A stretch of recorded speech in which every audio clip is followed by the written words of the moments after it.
in engineering. What do you are you're involved in speaking to young people about that? Yeah, I'm involved with my high school engineering academy. Their engineering week is coming up. I need to sign up for what I want to do in terms of volunteering, but I will do that. I've did a tie drive a couple years ago. They were trying to get the boys, ready for interviews, and a lot of them didn't have ties. They wanted to show them, this is the proper attire. So I went and asked my friends, "Hey, do you guys have any old ties you want to give out?" And one of my friends, who's a mason in the Midwest, he asked his cohorts, and they sent me 2 great big boxes of ties. And a lot of the men added little notes to the boys. Words of inspiration. So, yeah, I thought that was just sweet. That was just I was touched when these boxes came to my house. I was like, "Oh my God, Lee, you did a really nice thing." Oh, that's wonderful. And yeah, I was very touched. One of my coworkers, in fact, one of the first people I met at JPL, he donated a jacket. Oh, outstanding. You get a blazer basically. So, well, next time you have one of the boys, let me know, and I have a few that I can donate to the cause. I would definitely love to help out. We actually they had so many they gave them to the other academies. So I've been doing that. I have a lot of friends who are teachers, and so I get asked to come talk to people's classes. Okay. Which has been fun. I've been doing that. Let's see. When Hidden Figures came out, the requests went through the roof. Right. I would imagine so. And it was nice that, the students, it was always fun to talk to them after they had seen it, because then I could talk about the movie. Oh, and they get the references. But even before the movie would start, I would basically tell them how it was for me, so they would get an idea. Mm-hmm. Now, what's the response been like from students when you talk to them? Oh, they're excited. But you say you were she's a NASA engineer, and a lot of them just think astronaut, and then they start asking me personal space questions, and I broke this one girl's heart one day because the girl comes up to me, "Are you the astronaut lady?" I said, well, not really." She turned away. She looked so sad. Right. Couldn't lie to her. Right. Seen a few, talked to a few, but I'm not one. Oh, that's interesting. Now, Poor thing. Yeah. Now, have you seen any of the students after they've talked to you? Have they pursued interest or pursued engineering as a vocation? Very, very few. A lot of them get intimidated. Which means I need to talk to them earlier. A lot of the students, I've had a couple of students, they were my shadow at JPL. That was fun. And I had one who was a daughter of a friend of mine. Okay. And she requested me. She's like, I want to follow Jan around. I said, okay, Lexi, you got me. So... Okay. Everyone's looking, because most of the people were getting paired up. Everybody was a stranger, and I'd known her mom for a couple of years, so that was fun. She asked some great questions, but afterwards she says, "Oh, I can't do that; it's too hard." I'm like, "What? What is it what is it that they find hard about it? Is it do they find intimidating the math, the science? What is it that it's the math? Right. It really is the math, and I've talked to the principal about this. That math is hard, but if you get it before you get to junior high school, and you have an interest in it, you'll keep going. Right. And the problem is, a lot of people when they get to high school, they've already made up their mind. Mm-hmm. And I told them, I said, "You guys got to reach. It's got to happen before that. It's got to happen in elementary school." Mm. Well, if they can have teachers that can inspire them or show them a way to do it without being intimidated, I think that makes a huge difference. And the reason I say that is because that was my problem when I was younger. I did not do well with math at all. When I got to high school, I had a geometry teacher he'd always repeat, "You just have to get the concept. Just get the concept." And, I got just enough of the concept to get a C in the class. But later on when I did get back to pursuing my education as an adult, getting my college degree, felt, it would be stupid for me to have one subject that just stopped me from moving forward. And what I did is I found a teacher who taught math like a game. Like it was a set of rules to like a football game, baseball game. And when I finally got, the simplest thing was the order of operation. I remember that. When I finally understood that plus, minus, multiplication, divide within the brackets. When I finally got that, that's when I started passing math. It was just that simple. And it was because one teacher finally found a way to show people, to relate to them how math can work. And it's easy once you get the idea down, where you just follow the rules. It doesn't change. Yeah, it really is just a set of rules. And once you do enough examples of the rules, it kind of sticks. But you got to get that first thing.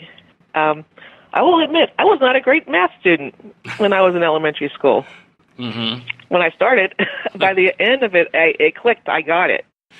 Right. And even in high school, when I took calculus, I was going through the motions. I didn't understand what I was doing. I was fitting things into the formulas, and things were working. If it didn't work, I didn't understand why it didn't work. And so I went to summer school. Okay, so you put out that's where it clicked. To get it done, because in my high school we didn't have to get the calculus. You got the geometry and you were done, or it was like algebra 2. That was it. And then you just moved on from there. But if you were in calculus in high school, you already had your mind made up. You were going to advance past that. You had a plan. So now I'm thinking about my calculus class, and I know of only 2 of us that became engineers. Oh, okay. That I know of for sure. Right. It'd be interesting to find out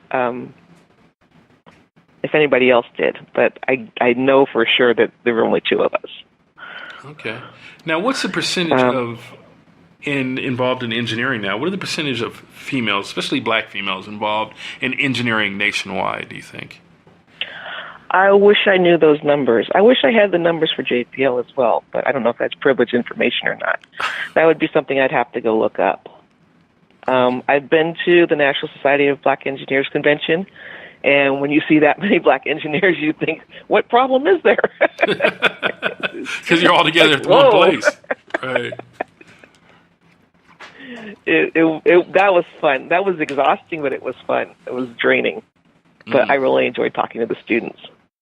I would imagine so. Well, hopefully some of that, what you're talking to them about, will get through to them, and they'll be able to move forward and pursue careers without being worried about the intimidation of math and science, and that they can just push through. These students had they weren't afraid of anything. I think it was 2 years ago that I went to the convention. They were they didn't need any encouragement from me. They were looking for jobs. They were ready. They were hungry. It's the students that are, again, I really believe this needs to start in elementary school with getting the math, getting adding, subtracting, multiplication, division. And then everything else kind of falls from that. Right. Now, are you talking to students on that level? Are you getting a chance to get into elementary school classrooms and talk to them? Not recently. It's been mostly middle school. Okay. Middle school is critical, especially for girls. And I don't know the official word. I'm not a psychologist. I'm not an educator. But I do know that you at that point, when girls discover boys,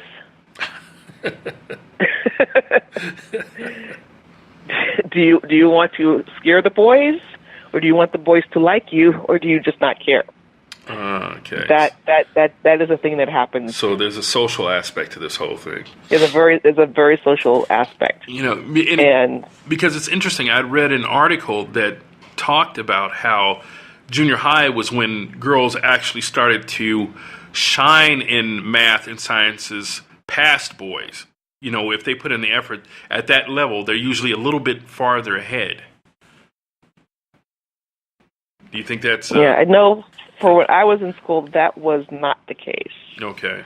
Hopefully that is... Again, that was 40 years ago. but that's what I had seen from, friends, children, and their friends, that it was just sort of like, oh, I've got the social thing going on. Okay, what am I going to pick? Right. Well, it's interesting you say that, because I have one of my sons is in high school and the other one is in junior high school. And both of their schools are predominantly African American and Latino. And they're pushing academics so hard. I'm kind of seeing a different side of it, because it seems like the kids nowadays, although they do have the hormones raging, the boy crazy thing, the whole 9 yards, they are starting to put the academics ahead of all of that, or at least at my kids' schools. That's what I'm seeing, and I think that's a good thing. So hopefully there's some hope there. So what's next for you, Jan? What are you working on now and hope to achieve at NASA in the future? What I want to know, and somebody asked me this earlier today. I want to know what's under the ice on Jupiter's moon Europa. Oh, okay. There's suspected a saltwater ocean. I want to know what's under it. Okay. That would be very interesting. That's going to take a long time before we get anything there to take a look at that. But that's what I want to know, and I would like to help to find that out.